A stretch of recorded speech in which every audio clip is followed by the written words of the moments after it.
But how do you describe this election cycle and what's going on in this country with the two candidates? You know, chaotic. I think we have kind of dumbed it down to the very superficial, and we're not getting a good debate on the substance of the issues. Now, you can blame the candidates, but I also kind of blame the media a little bit for spending so much time on the tawdry and not really saying, you know what, there are differences. There are policy differences between it. But that's what I hear. You know, we've done about 120 town halls around Kentucky, and what I hear from people in Kentucky are they want to know the war on coal, the regulations that have hurt the coal industry. They know where I stand, but they want to know where does Clinton stand versus Trump. And when they find out Trump is against the coal regulations, they're siding with Trump over Clinton. They ask about regulations on the family farm, the waters of the U.S., regulations on the family farm, federalizing the control of farmland.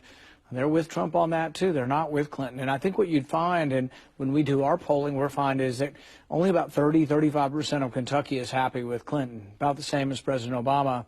And so I think that makes it an environment that's right for someone like myself who wants to repeal the regulatory war and, you know, leave more in Kentucky and free up our industries to thrive again.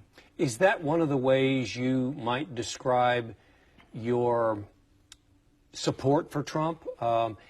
Not so much in the area of personality, but in what you think he would do on coal, on the environment, on trade, on... You can only base a candidate on what they say. He put forward 10 Supreme Court possible nominees, all of them the Federalist Society, which is the limited government lawyers like, the Heritage Foundation, conservative think tank likes. And so I think that, yeah, when you compare that to Hillary Clinton, she said that she would appoint Supreme Court justices that would not apply the Second Amendment to the states or the cities. In the last 10 years, there were two big Supreme Court cases, Heller case and the McDonald case. They said the Second Amendment, the right to bear arms, applies to Lexington, applies to Kentucky.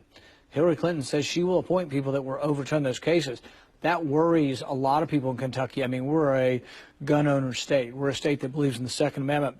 And I don't think they want a candidate for the Senate or a candidate for president who would dilute or devalue the Second Amendment. How difficult is it